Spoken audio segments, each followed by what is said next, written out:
Je suis Emmanuel Carras, je suis agrégé d'histoire et de géographie, docteur en histoire.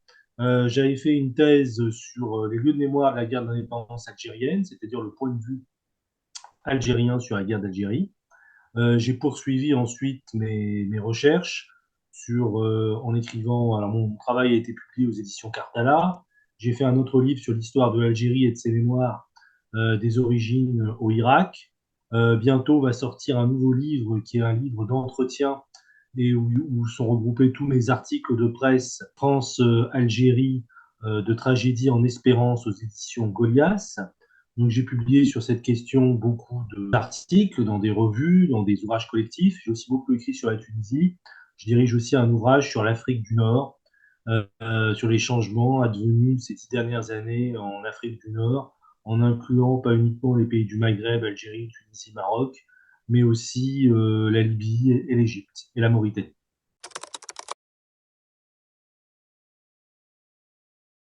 La situation du pays au lendemain des accords d'Évian, c'est un pays en fait donc où il y a eu 8 années de guerre civile, il y a énormément de réfugiés algériens en Tunisie et au Maroc. Une grande partie de la population a été concentrée dans des camps de regroupement par l'armée française. Beaucoup d'Algériens ont dû migrer aussi pour s'installer dans des périphéries urbaines des grandes villes, dans des bidonvilles. Donc finalement, la seule institution qui tient debout, c'est l'armée de libération nationale de l'extérieur, qui était basée en Tunisie et au Maroc. Elle ne pouvait pas rentrer dans le territoire algérien parce qu'il y avait les lignes Chal et Maurice. Les maquis avaient été fortement affaiblis par les opérations Chal en 1959. Et finalement, pour construire l'État algérien, bah, ça va être l'armée qui est la seule institution qui tient debout, en fait.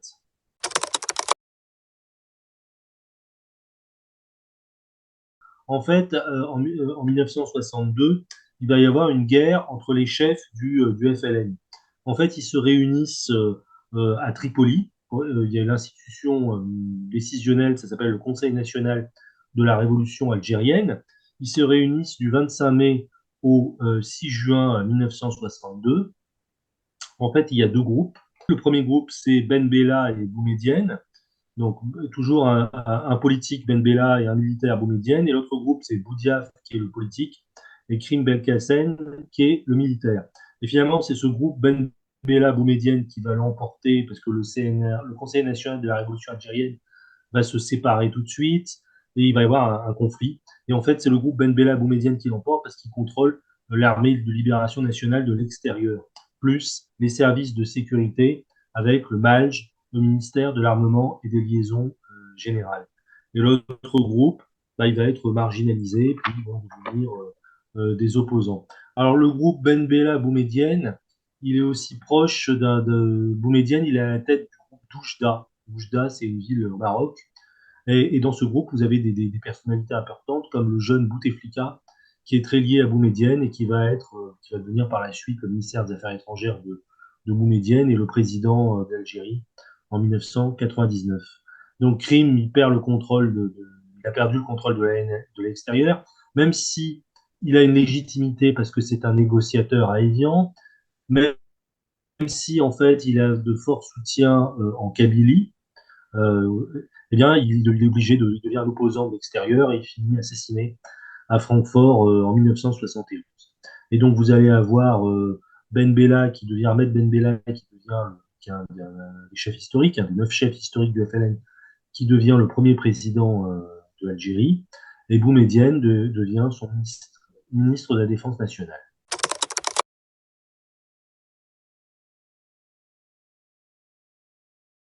La situation devient instable parce qu'il va y avoir des troubles.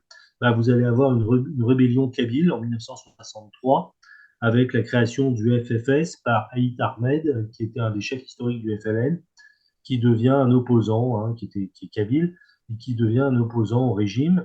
Vous avez des tensions avec le Maroc au sujet du tracé frontalier, donc ça débouche sur une guerre qu'on appelle la guerre des sables.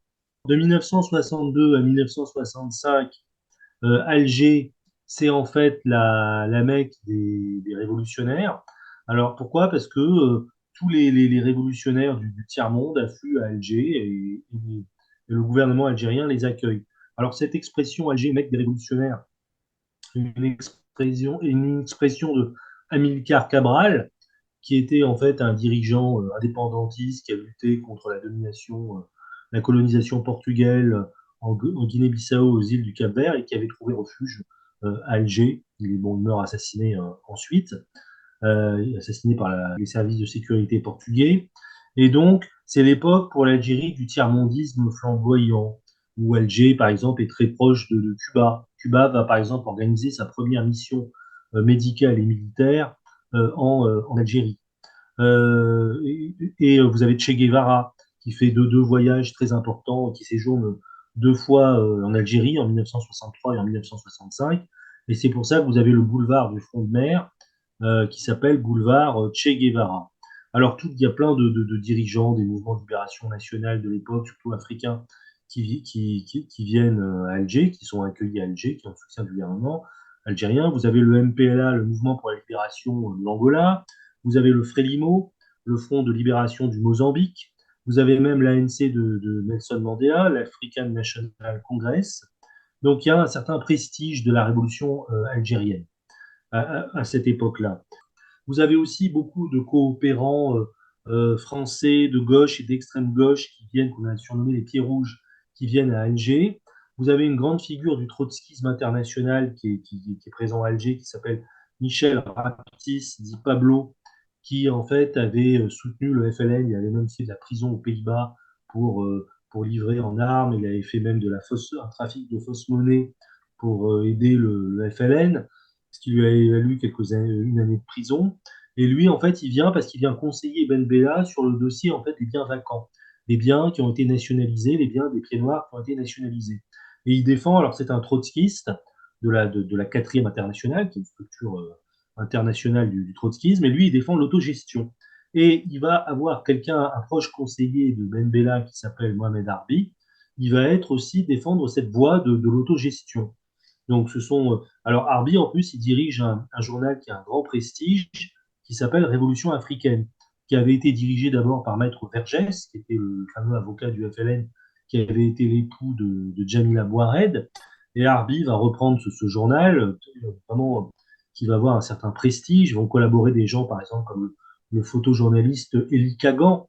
Elie Kagan, qui avait fait les clichés que nous possédons des manifestations du 17 octobre 61, qui avait été très durement réprimé par la police. Toutes les grandes figures, certaines grandes figures de mai 68 sont passées par l'Algérie, y compris des jeunes lycéens ou des jeunes étudiants qui venaient faire un stage à Alger. Bon, Ben Bella, il a quand même un assez fort leadership parce on peut dire que Ben Bella, c'est un zaïm. Un zaïm, c'est-à-dire c'est un patron, c'est un guide, c'est quelqu'un qui a une forte légitimité charismatique par la tribune, par ses discours. Son grand modèle, c'est quand même Nasser, hein, c'est le nationalisme arabe. Il est fortement anti-impérialiste. Ça ne l'empêche pas, même si il est proche des révolutionnaires du tiers-monde, d'interdire le Parti communiste algérien en 1964. Donc il y a vraiment quelque chose, ils sont dans l'innovation. C'est un laboratoire, en fait, Algérie. Même pour le mouvement ouvrier, on expérimente de nouvelles voies vers le socialisme.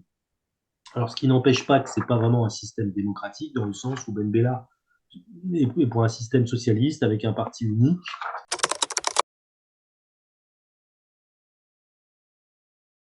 C'est Boumedienne qui renverse Ben Bella parce que il sent qu'il y a une évolution un petit peu anarchique du régime algérien. Donc, il veut remettre de l'ordre, faire cesser ce désordre. Alors, il va créer, il faut revenir à la source, qui est la proclamation du Conseil national de la révolution algérienne, qui va dire pourquoi est-ce qu'ils font ce coup d'État.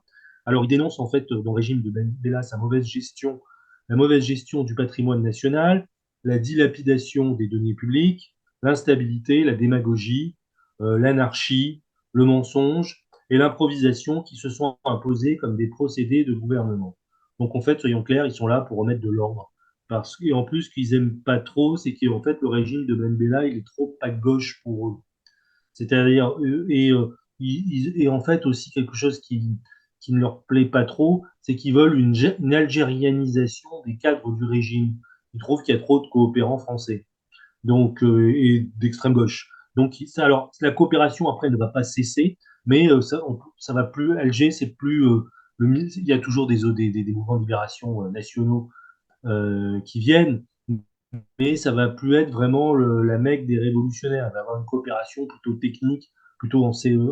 Ça va être beaucoup moins politique, quoi. Ça va être surtout une coopération technique. Donc, le régime, en fait, le but, c'est de construire, mettre de l'ordre. Et Boumedienne s'est voulu, en fait, quelque part, l'architecte de l'État et de l'armée algérienne.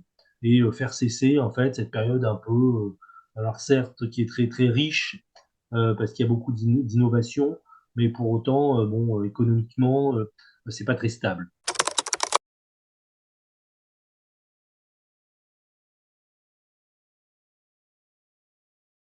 On avait dit que Ben Bella, c'était un zaïm, c'est un guide, un patron. Boumedienne, c'est plutôt un raïs. Un raïs, en arabe, c'est le président, c'est le commandant du navire. C'est le même mot. Donc, vous voyez cette idée d'ordre. C'est plus un technicien. Et il va d'ailleurs nommer des ministres techniciens pour gérer, mieux gérer les choses. Notamment, on peut citer son ministre du pétrole qui va mettre en place une planification, Belaïd Abdeslam. Il va chercher à s'appuyer sur un groupe qu'on appelle les déserteurs de l'armée française, c'est-à-dire des gens qui étaient soit sous-officiers, soit officiers dans l'armée française et qui ont déserté pendant la guerre d'Algérie. Et donc, ce sont des gens aussi qui veulent faire oublier le fait qu'ils ont servi, qu'ils n'ont pas soutenu la rébellion dès 1954, même s'ils sont passés au FLN. Et ces personnes, en plus, doivent tout à Boumedienne, ils lui sont redevables. Alors, vous avez par exemple quelqu'un un des DAF qui est décédé récemment et qui a été ministre de la Défense et chef d'état-major des armées pendant la guerre civile algérienne des années 90. C'est celui aussi qui avait réprimé les manifestations d'octobre 88. C'est le général Nézar, qui fait partie de ce groupe des DAF qui avait déserté en 1958 et qui était un proche, un ferme soutien de Boumedienne. Donc, le régime de Boumedienne, il faut savoir aussi qu'il s'appuie beaucoup sur les gens qui viennent en fait de l'est de l'Algérie, parce que les Aurès, ça a été en fait l'épicentre du 1er novembre 54. C'est là d'où est parti le soulèvement.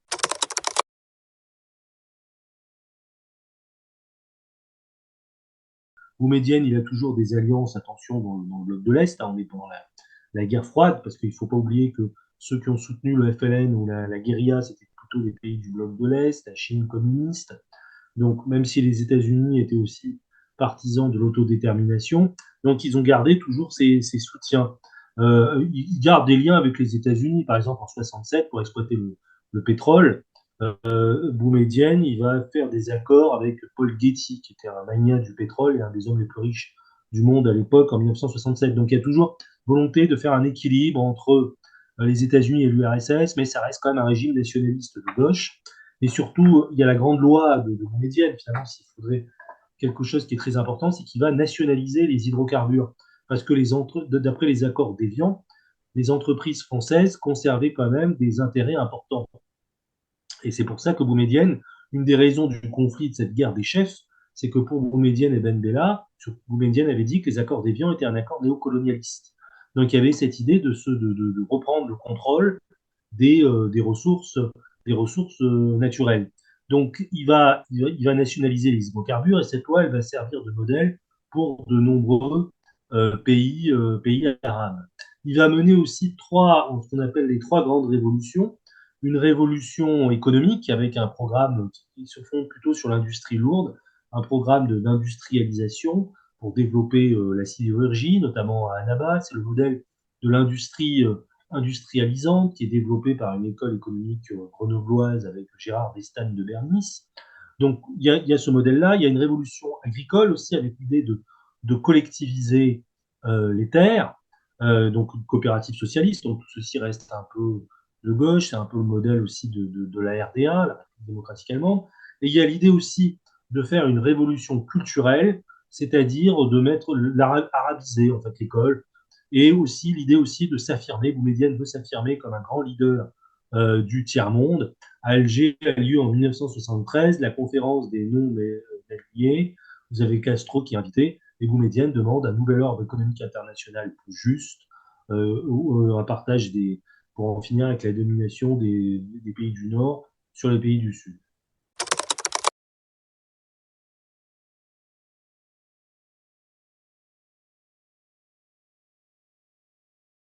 C'est une période aussi il y a quelques éléments d'instabilité parce que les tensions avec le Maroc continuent. Il va y avoir même encore une autre guerre avec le Maroc au sujet du problème du Sahara occidental. Parce que vous avez le Sahara espagnol, bon, bah, les Espagnols décolonisent, et vous avez Hassan II qui veut reprendre le contrôle de ce territoire, qui organise la marche verte. Il cherche en plus à se relégitimer parce qu'on est dans les. Il avait réprimé durement ses opposants et il cherche à utiliser cette affaire du Sahara occidental pour reprendre la main. On appelle ça Sahara occidental, Rio del Oro, c'est le nom que leur donnaient les Espagnols. Et suite à cela, bah, c'est Boumedienne qui va fortement soutenir le droit à l'autodétermination du peuple sahraoui, qui va soutenir le Front Polisario, qui a toujours ses bases arrières en Algérie. Et il va y avoir une guerre, avec il y a eu quand même pas mal de morts. Il y a eu une guerre entre le Maroc et l'Algérie. Mais c'est un système aussi qui est autoritaire, qui a un très fort contrôle de la société par les services de sécurité, par la sécurité militaire, dont le chef se nomme Kasdi Merba. Vous avez également l'armée, c'est la colonne vertébrale, ses services de sécurité, l'armée, c'est la colonne vertébrale du régime, et les services de sécurité, c'est la moelle épinière du régime. En arabe, on appelle ces services les fameux mukhabarat. Pour autant, il y a quand même, il peut y avoir des moments d'instabilité. En 67, le chef d'état-major, Tahar Sbiri, tente un coup d'État pour renverser Boumedienne, ça va être un échec. Tahar Sbiri, c'était un dirigeant de l'armée de libération nationale des maquis de l'intérieur, très important dans les Aurès. Et vous avez les deux, après ce coup d'État de Sbiri en 67, Boumedienne, les 2 années suivantes, va faire l'objet de 2 tentatives d'assassinat. Il va y avoir quand même un mai 68 en Algérie, une agitation dans les universités, et les jeunes vont être envoyés pour les mater faire leur service militaire.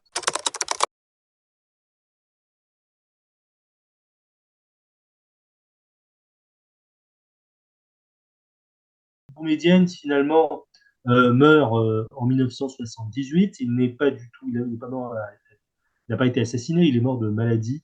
Avant d'avoir atteint ses 50 ans, il est mort en fait de la maladie de Waldenstrom, maladie d'une sorte de cancer du sang, si vous voulez. Il avait tenté de se soigner en URSS. Donc c'est un moment aussi, la période boumédienne, c'est un moment qui est idéalisé par rapport aux années 80. Les années 80 sont les années Chadli, qui va être le successeur de Boumedienne. Et Chadli, il y a toujours des plaisanteries en Algérie qui présentent, si vous voulez, Chadli à chaque fois comme le dindon de la farce et celui qui est le héros qui s'en sort toujours, c'est Boumedienne. C'est un moment qui est idéalisé dans la mémoire algérienne. C'est un peu d'ailleurs l'aéroport d'Alger s'appelle l'aéroport Boumedienne. C'est comme en France, vous avez l'aéroport Charles de Gaulle, ou quand vous allez en Tunisie, l'aéroport Bourguiba. Donc c'est vraiment une grande figure.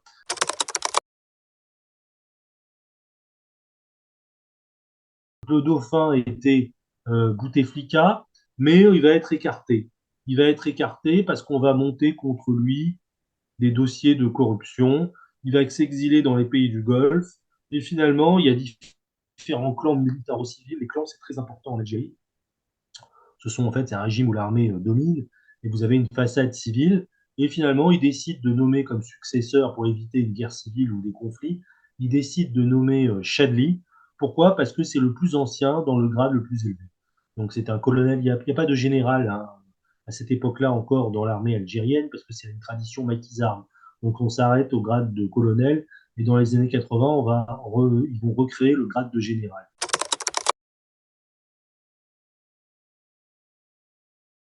Alors la Kabylie, qui est une région montagneuse, on distingue la grande Kabylie et la petite Kabylie, avec donc la capitale, c'est Tizi Ouzou. Vous avez en fait Mouloud Mamri, qui est un intellectuel, un universitaire algérien et berbère. Il a empêché de donner une conférence en tamazir, en langue berbère, à l'université de Tizi Ouzou, le 20 avril 1980. Ce n'était pas une communication politique, c'était vraiment une communication sur la poésie kabyle. Et ça va mettre le feu aux poudres, ça va entraîner des manifestations d'étudiants, ça va entraîner également une grève générale. Pourquoi? Parce qu'il y a une sorte de mal-être dans cette région, parce que la Kabylie, elle a aussi grandement participé à la guerre d'Algérie, à la lutte armée du FLN, mais les Kabyles se sentent marginalisés. Pourquoi? Parce que la Kabylie, il y a un sentiment de frustration, parce que la Kabylie a été un épicentre de la révolution algérienne pendant la guerre d'indépendance, au même titre que les Aurès. Et le problème, c'est qu'elle est un petit peu délaissée à l'indépendance. Et la plupart des dirigeants du régime, ils viennent des Aurès, ils viennent de l'Est de l'Algérie, et beaucoup moins de la Kabylie. Si ce n'est que dans les services de sécurité, il y avait quand même il y a pas mal encore aujourd'hui d'ailleurs de Kabyles, le chef de la sécurité militaire sous Boumedienne, Kazdi Merba, était un Kabyle. Donc, mais il se sent qu'il y a un sentiment quand même de frustration. Alors, ce mouvement du printemps berbère, il a une dimension culturelle, il a une dimension par le rejet de l'arabisation, des politiques d'arabisation. Il a une dimension aussi sociale. Pourquoi? Parce que c'est une région qui est un peu délaissée et contestataire par rapport au pouvoir central. Et va s'affirmer lors du printemps berbère une nouvelle génération du mouvement culturel berbère, avec notamment ceux qui vont fonder plus tard, quand ils vont être légalisés, le RCD, le Rassemblement pour la culture et la démocratie. Donc, c'est une nouvelle génération de jeunes militants qui vient un peu concurrencer le FFS, Saïd Ahmed, qui n'était pas trop sur des revendications d'ordre culturel. Donc, vous avez des gens comme Saïd Saadi, Ferhat Mehini, et ce sont des personnes qui vont créer l'autre parti qui est le rival du FFS en Kabylie, le Rassemblement pour la culture et la démocratie.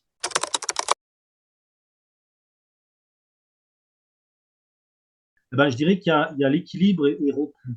Vous avez en fait Boumedienne qui avait réussi à faire un équilibre entre l'aile gauche du FLN, allié aux communistes, hein, même si le Parti communiste est interdit, il était toléré dans les syndicats, il soutenait la politique de collectivisation des terres et la révolution industrielle. Mais il y avait un équilibre donc entre cette aile gauche et cette aile droite qui était plutôt islamo-conservatrice, avec ceux qui étaient partisans de la révolution culturelle, de l'arabisation. Je pense au ministre de la Culture de Boumedienne qui s'appelait Ahmed Taleb Ibrahimi.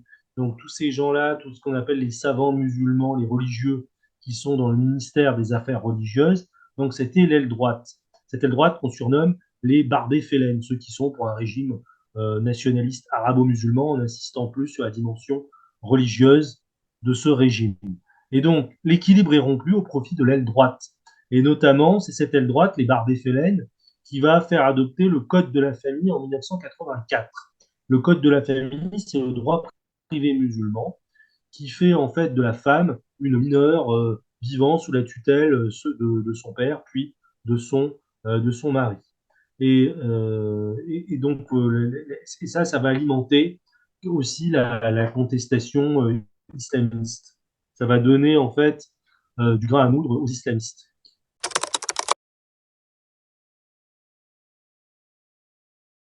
A lieu ce qu'on appelle un contre-choc pétrolier.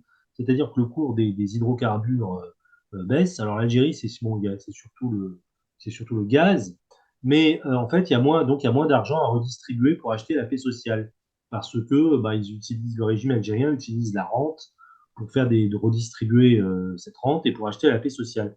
Et donc ça va entraîner une grave crise sociale, économique et sociale, notamment les émeutes de Constantine en 1987 et en fait les émeutes aussi d'octobre 1988 à Alger qui vont être très durement réprimées, d'ailleurs par ce général Mézard qui est décédé très récemment, qui était un des anciens déserteurs de l'armée française dont j'ai parlé, qui va organiser cette répression qui va faire 500 morts.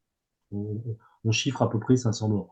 Donc pas du tout. Vous aviez un dirigeant du FLN qui était venu au micro de Radio Beurre, qui était Mohamed Ali Amar, qui était le ministre de l'information, qui avait dit que c'était un chahut d'étudiants. Bon, un chahut d'étudiants réprimé avec 500 morts, on n'est pas dans cette configuration. Donc, ça avait beaucoup choqué l'opinion publique.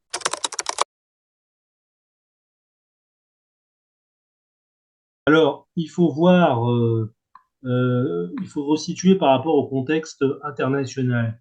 En 1979, les troupes soviétiques envahissent l'Afghanistan pour soutenir le régime de Najibullah. Et qu'est-ce qui se passe tout de suite? Vous avez les Moudjahidines qui vont lutter contre les soviétiques, parce que pour eux, les communistes soviétiques, ce sont des mécréants, des koufars.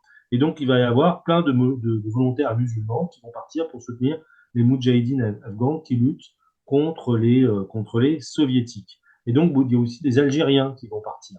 Et ils vont transiter dans les camps de Peshawar, qui sont à la frontière entre l'Afghanistan et le Pakistan. Là, c'est une école du djihadisme, si vous voulez.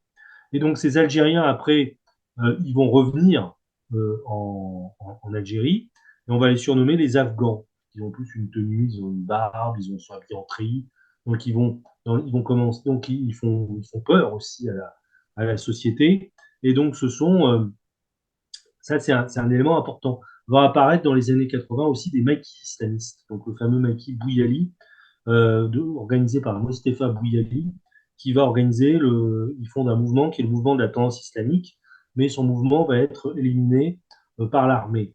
Ce qui encourage donc la diffusion aussi de l'islam politique en Algérie, bah, c'est cette politique d'arabisation, comme je l'ai dit. Parce que, en fait, pour arabiser, ils n'ont pas, en arabe littéraire, ils n'ont pas forcément parce qu'on parle surtout en Algérie, c'est l'arabe dialectal, ils vont faire venir des instituteurs égyptiens, enfin, du Moyen-Orient.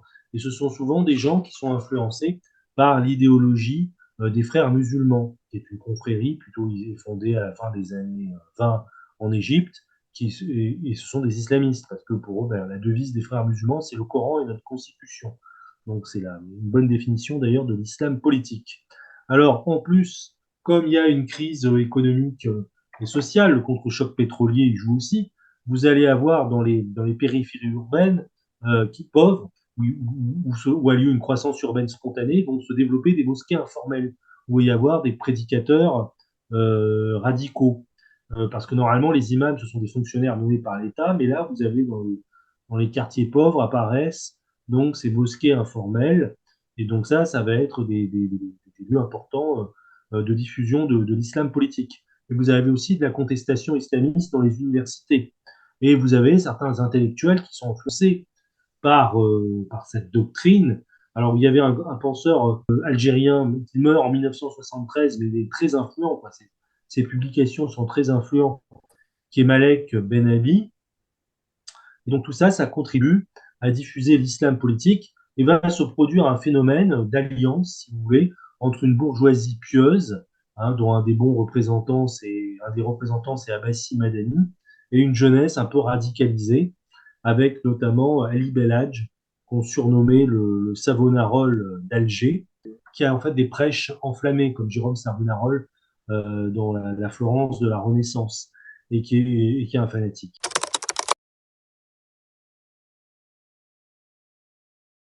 Après les émeutes d'octobre 1988, si vous voulez, le régime algérien, il va décider en fait d'une ouverture démocratique de 1888 à 1992. Ils vont réprimer, mais en 89, c'est aussi la fin du parti unique. Et il va y avoir beaucoup de partis qui vont être autorisés. Le FFS, le Parti communiste qui va prendre le nom de Parti de l'avant-garde socialiste. Et vous avez des grandes figures de la révolution algérienne qui étaient des opposants en exil qui reviennent, mais les islamistes vont pouvoir avoir pignon sur rue et aussi créer leur parti politique en 89, qui est le Front islamique du salut, avec ses deux principaux dirigeants, Abbassi Madani et Ali Belhadj. Vous avez même les syndicats, c'est la fin aussi du syndicat unique, donc les syndicats, il y a un pluralisme sur le plan syndical.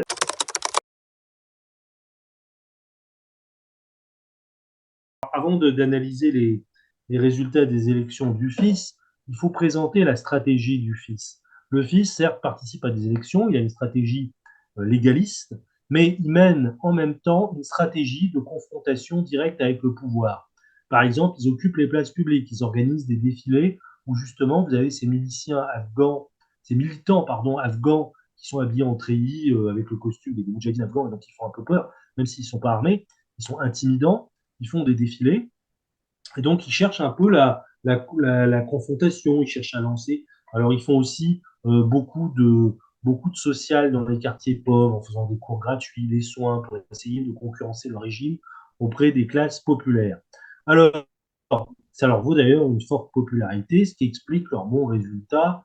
Aussi, ça va jouer pour expliquer leurs bons résultats aux élections. Alors, en municipal, le FIS, il va faire 54%, 90%. Aux législatives, au premier tour, en 91, ils vont faire 47%. Leur programme, c'est clairement, bah, ils disent qu'ils sont pour la mise en place de la charia. On est vraiment, c'est dans l'islam politique. Et donc, ce sont quand même des salafistes qui veulent revenir à un temps un peu mythifié des origines de l'islam. Hein. Vous savez que Al-Salaf, ça vient des pieux compagnons du prophète. Donc, revenir à un islam, à un âge d'or de l'islam, dont personne ne sait exactement de quoi a été fait cet âge d'or. Donc, ils sont dans une sorte de mythologie, quoi. Voilà.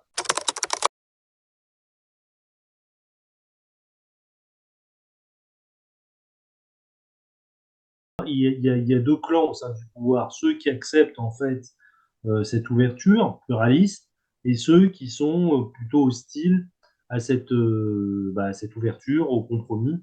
Ce sont les durs du régime. Donc, justement, il y a l'Arbi Belkhir, beaucoup qui sont des anciens DAF, déserteurs de l'armée française, dont le général Nizar, qui va être nommé après les émeutes d'octobre 88. Il va occuper la fonction, et ça va être un des rares moments où un seul homme a occupé ces deux fonctions, ministre de la Défense nationale et chef d'état-major des armées. Parce que généralement, cette pratique ne va plus. Voilà. Donc ça montre que certes, il y a des élections, mais il y a quand même des durs qui contrôlent qui sont à la manœuvre.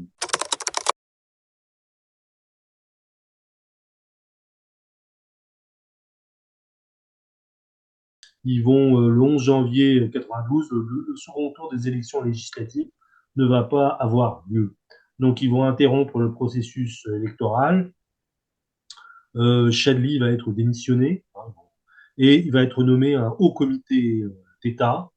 Et à la tête de ce haut comité d'État, ils vont faire appel à un opposant qui vit en exil au Maroc, qui est Mohamed Boudiaf, parce qu'ils ont besoin quand même d'une grande figure, et qui, justement, comme ce monsieur voulait mener, j'allais dire, il avait certainement l'intention de mener une opération main propre. Alors on sait que, on ne sait pas qui est le commanditaire, enfin on sait qui est l'assassin, mais on ne sait pas qui est le commanditaire de l'assassinat de Boudiaf. Enfin, en tout cas, il est sûr, c'est qu'il faisait peur à certains caciques du régime. Alors, est-ce que cet assassinat a été commandité par les islamistes ou par certains clans du pouvoir? Là, pour l'instant, on semble, comme nous n'avons pas accès aux archives, c'est difficile de le prouver. En tout cas, une chose est sûre, c'est que le pouvoir il raisonne par la répression. Ils vont arrêter aussi tous les dirigeants du fils. Ils vont être Ali Madani et Belhadj vont être emprisonnés, et beaucoup de militants du fils vont être envoyés dans des camps dans le sud algérien. Et ça va être une des causes aussi de la radicalisation, de la guerre civile, cet internement forcé des militants du fils dans les camps du sud, où les conditions sont assez spartiates.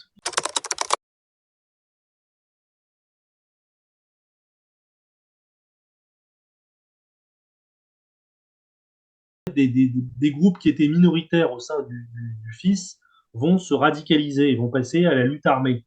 Et ils vont fonder ce qu'on appelle les GIA, groupes islamiques armés. Alors, vous avez des débats, il y en a qui disent que dès le début, les GIA ont été infiltrés par les services de sécurité algériens, et que certains des exactions commises par les GIA, ce sont soit des agents provocateurs des services, hein, un peu pour légitimer l'intervention de l'armée et cette prise en main autoritaire. Bon, mais là, pour cela, il y a pas d'archives, on a des témoignages oraux de personnes qui sont des opposants au régime. Donc, pour l'instant, on n'a pas de preuve de cela. Alors, vous avez le fils, en fait, va créer, mais pas tout de suite, il va passer, en fait, le groupe, en fait, de cette bourgeoisie. Le GIA, c'est plutôt la jeunesse radicalisée. Les notables du fils, ils vont créer quand même une guérilla qui s'appelle l'AIS en 1994, qui est l'armée islamique du salut. Mais eux, ils vont cibler uniquement les forces de sécurité, contrairement au GIA qui cible les civils. Et l'AIS va finir par conclure une trêve en 1997. Alors que les GIA, eux, ils utilisent la terreur contre les civils, ainsi qu'un autre groupe, parce qu'en fait, il faut plutôt dire les GIA et pas le GIA, parce que c'est différentes organisations en fonction du contexte local. Et vous avez un autre groupe qui est aussi extrêmement violent, qui est en fait le mouvement pour un État islamique. Donc, si vous voulez, jusqu'en 1995, l'issue, elle est un petit peu incertaine. Après 95, on est sûr que que les islamistes ne peuvent pas l'emporter, et ça va encore les radicaliser dans leur violence, parce qu'ils savent qu'ils ne peuvent pas prendre le pouvoir après 95.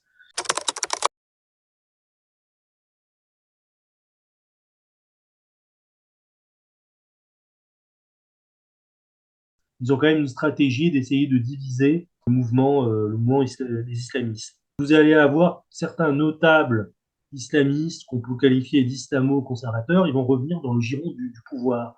Vous avez par exemple un islamiste qui s'appelle Mahfoud Narna. Il va créer son mouvement pour la société et la paix, et ça va être des islamistes qui jouent la carte du pouvoir. Alors vous allez avoir Ali Kafi qui va présider le Haut Comité d'État, qui était un ancien dirigeant de la lutte armée, qui avait été ministre des Moudjahidines, qui va succéder à Boudiaf.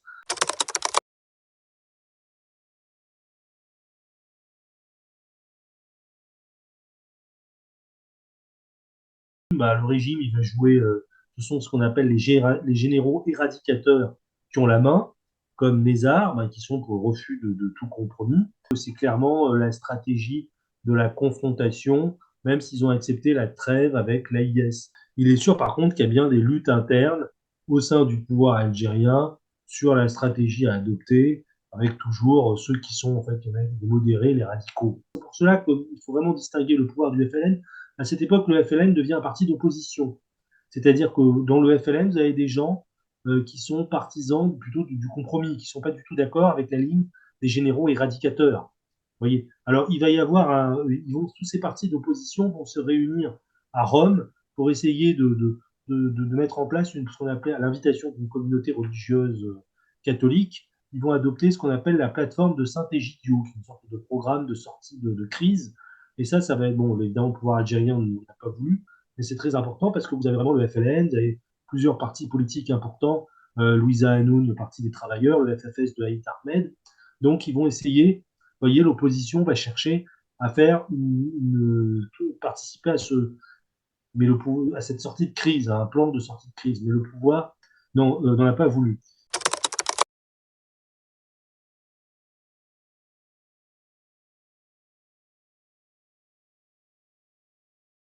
Alors, bah, en fait, le déroulement du conflit, si on prend les violences qui sont commises par les GIA, alors vous avez un certain nombre de maquis qui vont être des GIA qui vont être instaurés, notamment dans la Mitidja, dans la grande banlieue d'Alger. Il y avait une expression qui était pour parler d'une zone particulièrement dangereuse qui était le triangle de la mort, autour de Boufarik, Lardaria, donc cette région de la Mitidja qui est près d'Alger.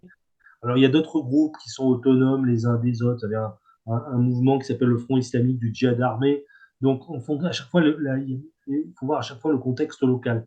Donc, il va y avoir une stratégie rurale dans les campagnes avec organisation de faux barrages, avec des maquis. Le pouvoir va chercher à constituer aussi des milices populaires armées, il va chercher à armer les villageois en autodéfense. Et vous allez avoir une stratégie aussi urbaine des djihadistes qui vont faire des attentats, des assassinats d'intellectuels, de journalistes, assassiner aussi des policiers. Enfin, ils vont vouloir assassiner tout ce qui symbolise l'Occident, donc des artistes, des journalistes.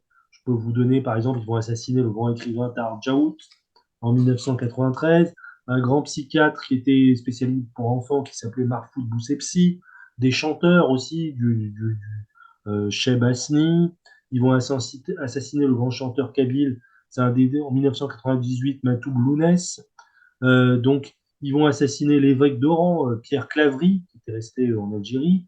Matou Lounès, c'est quelque chose c'est vraiment la chanson, il incarne vraiment la chanson engagée. C'est à la fois un chanteur de charme, si vous voulez, et un chanteur engagé qui avait une image de rebelle, qui avait été enlevé par les islamistes, qui avait réussi à s'en sortir, et finalement qui meurt assassiné en 1998. En fait, tout ce qui symbolise, en fait, il avait voulu faire une sorte de pastiche de l'hymne national algérien en berbère, et ça, certains disent que ce ne sont pas les islamistes, on ne sait pas qui a assassiné Matou Gounès.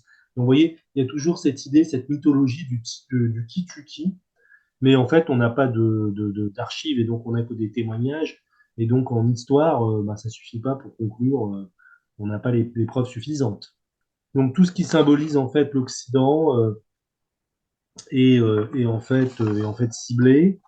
Le pouvoir qualifie les terroristes de harkis, donc de traîtres. Hein. Attention, quand je dis que les harkis sont des traîtres, ça c'est pour les Algériens, c'est dans la mémoire algérienne. Nous, en France, on ne dit pas de ça, ça c'est le point de vue algérien. En France, bon, les harkis, ce sont les supplétifs algériens de l'armée française, donc ce sont des soldats qui ont combattu pour la France, et donc effectivement, en France, ils sont honorés, mais en Algérie, ils sont considérés comme des traîtres. En 1997, pour montrer, je vous dis, comme ils sentent qu'ils vont perdre, qu'ils n'ont plus la main, il y a une radicalisation dans la violence et ils vont organiser des massacres massifs de civils qui ont ému l'opinion publique internationale. À Raïs, à Bentala, c'est là où a été prise la fameuse photo de la Madone de Bentala, qui est une dame dont la famille avait été massacrée. Donc beaucoup de massacres. Finalement, les civils sont pris en otage entre la terreur des GIA et la terreur du régime.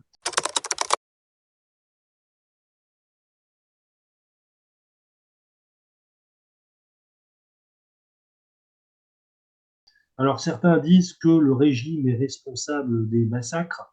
Alors cette thèse-là, c'est un éditeur qui est décédé récemment, un éditeur important qui est François Gèze, celui qui avait repris, qui est le fondateur des éditions La Découverte. Enfin, le fondateur, en fait, c'est François Maspero, le grand éditeur.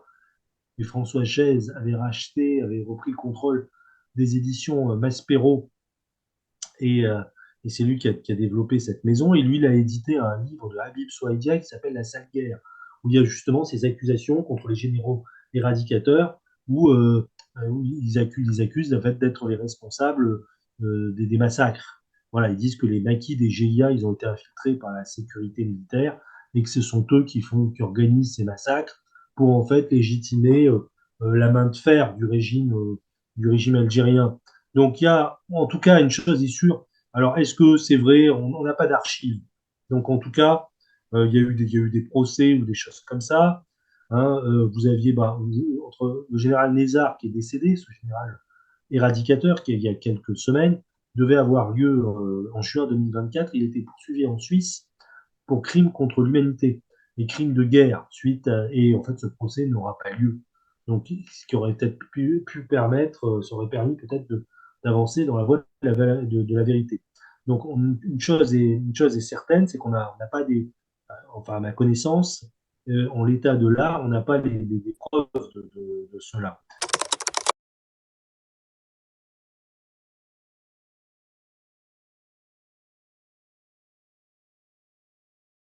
Alors peu à peu, les terroristes ils vont être refoulés dans des zones rurales isolées, ils vont plus perdre, ils vont être chassés des grandes villes. Le GIA est affaibli et vous allez avoir un nouveau groupe qui prend le dessus, qui s'appelle groupe avec un dirigeant qui s'appelle Hassan Attab, le groupe salafiste pour la prédication et le combat. Et ils vont être un peu refoulés, soit dans des zones rurales isolées, après ils vont être dans le sud algérien, et en 2012-2013 au Sahel, où vous avez ces dirigeants djihadistes qui vont faire qu'il va y avoir des pactes de sang, des mariages entre islamistes et des femmes qui sont issues Touareg, qui sont apparentées au chef de la rébellion Touareg. Donc des alliances matrimoniales, alliances politiques, et ça va participer à la déstabilisation du Sahel. En fait.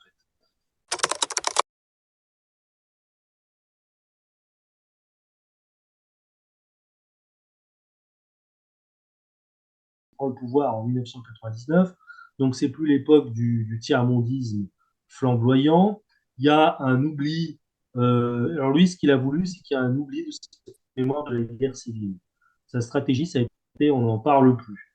Dès qu'il arrive au pouvoir, il appelle ça, on n'emploie pas le terme guerre civile, on appelle ça une tragédie nationale. Il fait voter une loi en 1999 sur la concorde civile, et en 2005, ça va être la charte pour la paix et la réconciliation nationale. Donc il y a une amnistie pour les islamistes qui quittent le maquis, enfin ceux qui n'ont pas commis de crimes de sang.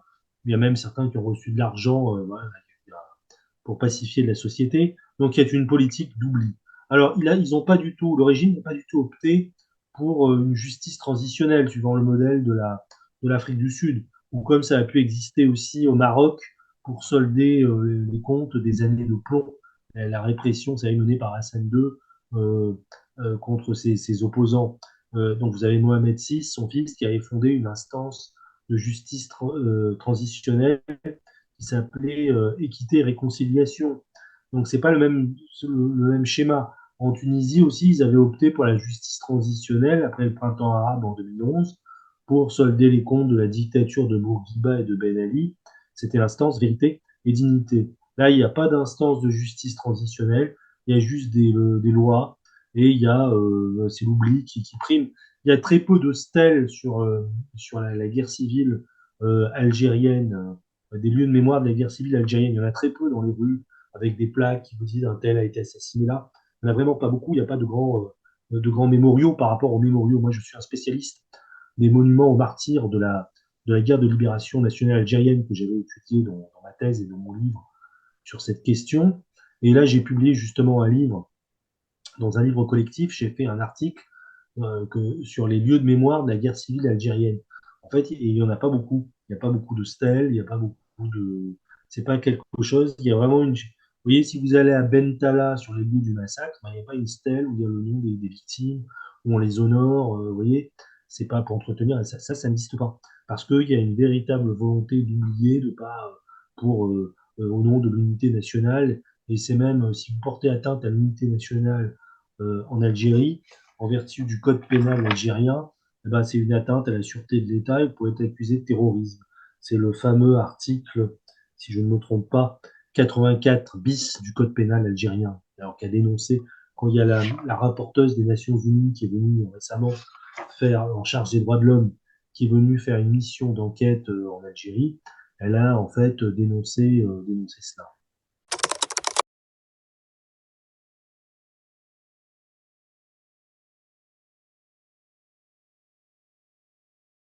Il y a quand même des troubles parfois, notamment en Kabylie, qui est quand même la grande zone de révolte. Il va y avoir le printemps noir en 2001, hein, parce qu'il y a un jeune Kabyle qui est tué dans un poste de gendarmerie. Et donc, il va y avoir des graves émeutes qui vont être assez durement réprimées. Toujours aimer le pouvoir va faire des concessions. Ils vont accepter que la langue berbère, le tamazir, devienne la langue nationale. Depuis 2016, elle est reconnue comme langue officielle. On a l'impression que c'est une société où il y a eu une faible mobilisation en Algérie en 2011 au moment du printemps arabe. C'est vrai, mais pour autant, c'était pas une société totalement anesthésiée. Vous aviez souvent des mouvements locaux, spontanés, contre les difficultés de la vie quotidienne, quand il y a sous la forme de barrages, ce genre de choses. Mais il n'y a pas de grands mouvements à l'échelle nationale. C'est vraiment des mouvements pour protester contre les coupures d'eau, coupures d'électricité, ou les citoyens qui font un barrage, qui font des manifestations locales.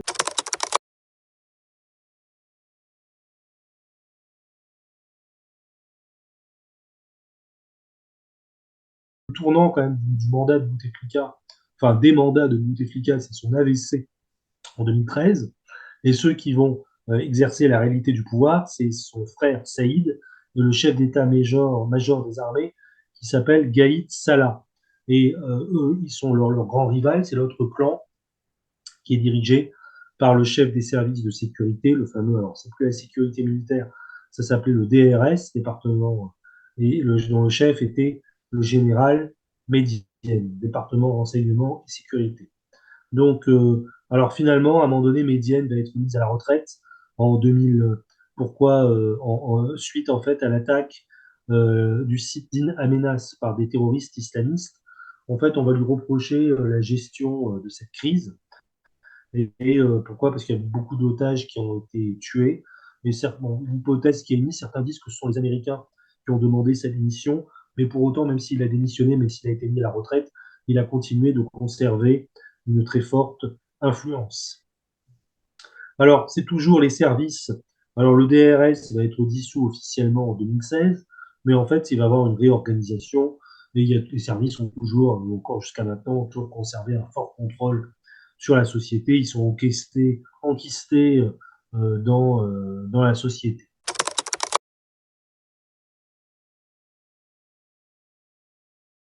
Alors, sur le plan, on est toujours sur ce système entier d'une économie sous Bouteflika qui ne s'est pas diversifiée, qui repose, bon, ça marche. Ils arrivent à stabiliser la société, à redistribuer la rente quand les cours des hydrocarbures sont élevés.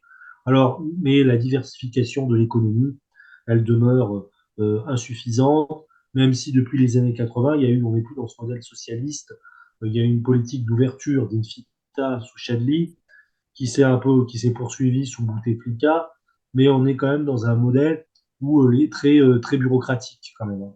Il y a un très fort poids de la bureaucratie et de la corruption en Algérie.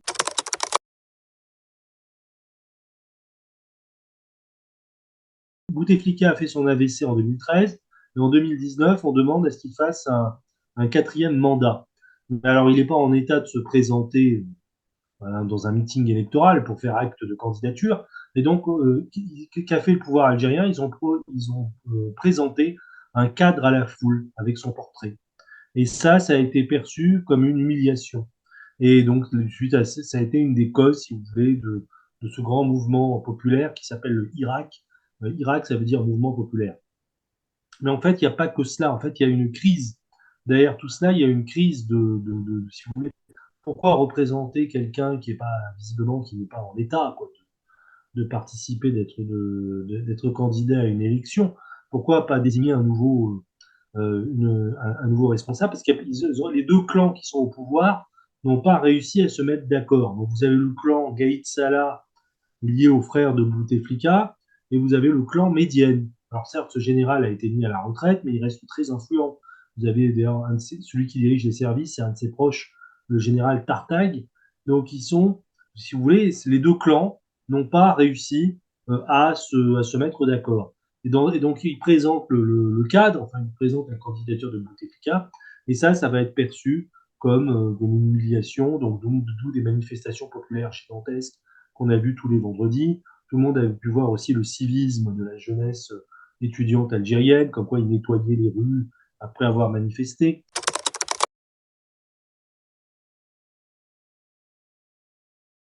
Ce Irak a été un échec. Déjà, ils ont réprimé, ils ont arrêté beaucoup de militants pour délit d'opinion. Ensuite, ce mouvement, le problème, c'était un peu, il n'était pas assez structuré. Pourquoi? Parce qu'il mais c'était voulu de ne pas se structurer, de ne pas s'organiser, parce qu'ils avaient fait le constat des expériences antérieures, qu'à chaque fois qu'il y avait eu un mouvement structuré avec des chefs de file, ils étaient récupérés par le régime. Si vous voulez, ils étaient achetés. C'est un mouvement populaire, spontané. Ça ressemble un peu aux gilets jaunes, si vous voulez, toutes choses étant égales par ailleurs. Donc un mouvement qui n'est pas assez structuré, et c'est fait volontairement pour éviter une récupération par le régime. En fait, ce qui a aussi tué le mouvement, c'est la crise de la Covid, où c'était aussi impossible de manifester pour des raisons santé publique, d'autant plus que dans un pays en voie de développement, c'est plus difficile d'organiser un confinement ou ce genre de choses, quoi. Donc vraiment, bon, ce genre de manifestations, la crise de la Covid elle a joué un rôle. En plus, après les années suivantes, le régime algérien, il a bénéficié quelque part de la crise ukrainienne, hein, qui a entraîné aussi l'augmentation du cours des hydrocarbures. Donc l'Irak aurait pu repartir, mais à un moment donné, ils avaient des ressources à redistribuer. Donc voilà. Mais ce qui est intéressant quand même dans ce mouvement, c'est que le peuple, il s'est autonomisé par rapport au régime. Et donc, quelque part, l'Irak, il y aura avant et après l'Irak. On peut comparer ça au printemps des peuples en 1848. Vous voyez, le printemps des peuples, vous avez des révolutions dans toute l'Europe, en Italie, en Autriche, en Hongrie. Tous ces peuples se révoltent, mais pour autant, ils n'arrivent pas à prendre le pouvoir. Vous avez un mouvement de contre-révolution. Mais pour autant, le grain a été semé, si vous voulez. Les peuples ont pris le goût à la démocratie, à la liberté et tout cela. Donc là, on est dans un processus qui, à mon avis, débute avec le Irak, qui sera certainement fait euh, de mouvements, de retour en arrière. Donc, en tout cas, c'est une césure importante dans l'histoire algérienne.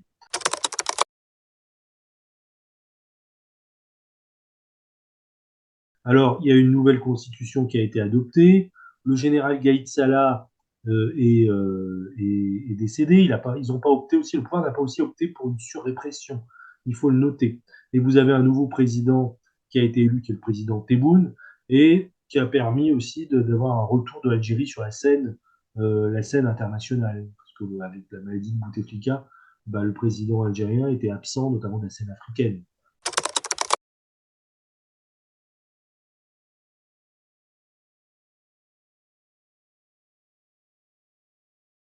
Ah, le problème, c'est j'allais dire, la rente pétrolière, quoi. C'est-à-dire que c'est une économie et la rente symbolique, parce qu'on ne pouvait pas vous dire éternellement, les héritiers des martyrs qui ont fait la guerre de libération nationale, et dire que l'ennemi, se mettre en scène toujours la France comme étant l'ennemi dans cette mythologie nationale. C'est comme si nous, on avait un discours avec les Britanniques à cause de la guerre de 100 ans. À un moment donné, ça fonctionne plus, quoi, plus le temps passe. Donc, il y a aussi, il faut regarder, certes, la colonisation, c'est un facteur elle a eu des conséquences très dommageables sur la société algérienne qu'il faut évidemment analyser objectivement et impartialement. Pour autant, bah, depuis 1962, il y a eu de l'eau qui a coulé sous les ponts. Il y a eu aussi il y a eu des décideurs algériens.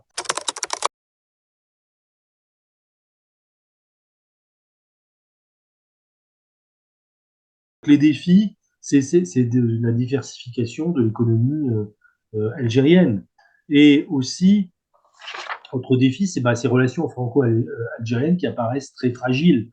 Pourquoi? Parce que ce régime algérien, il préfère finalement, il faut le dire, des alliances avec les États ou les États successeurs de ceux qui les ont soutenus pendant la guerre d'Algérie, à savoir la Russie et la Chine. Pourquoi? Parce que la Russie, c'est l'État qui a succédé à l'URSS, qui avait soutenu le FLN pendant la guerre d'Algérie. Ils ont comme alliés, ils achètent toutes leurs armes aux Russes. Ils ont leur premier partenaire économique, c'est la Chine. Et donc la France, elle est un peu en position elle est un petit peu affaiblie.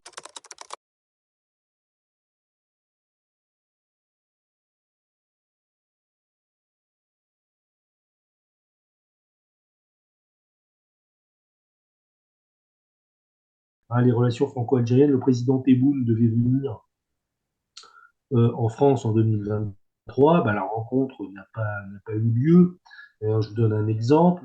En fait, il devait venir, le président Tebboune, dans le projet, il devait venir au château d'Amboise, là où était détenu Abdelkader. Mais finalement, les Français, ils ont dit oui, non, on ne peut pas restituer l'épée, le burnous d'Abdelkader, un manteau d'Abdelkader à l'Algérie, parce qu'il faudrait une loi.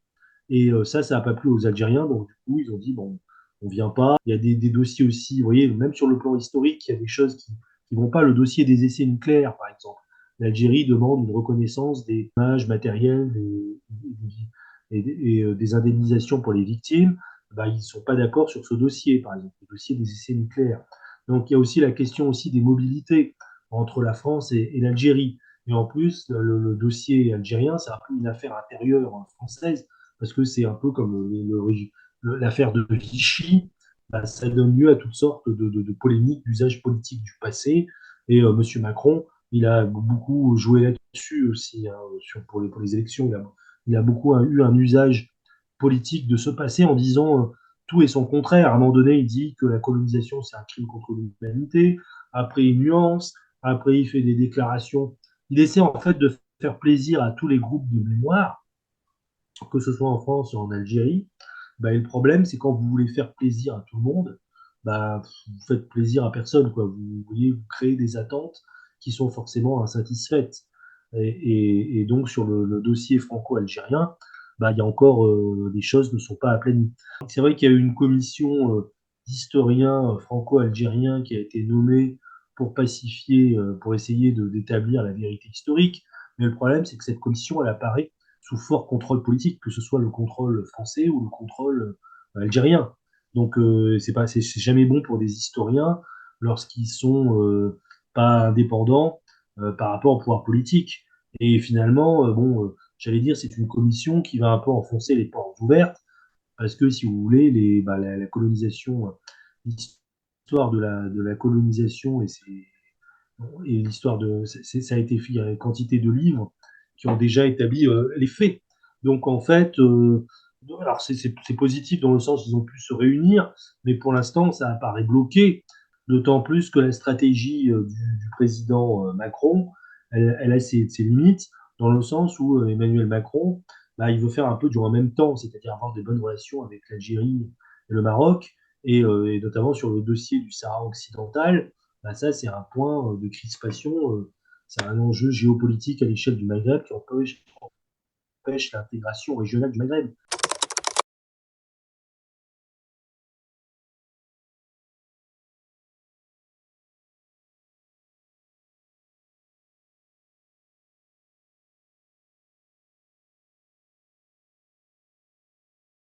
Ils ont de mauvaises relations.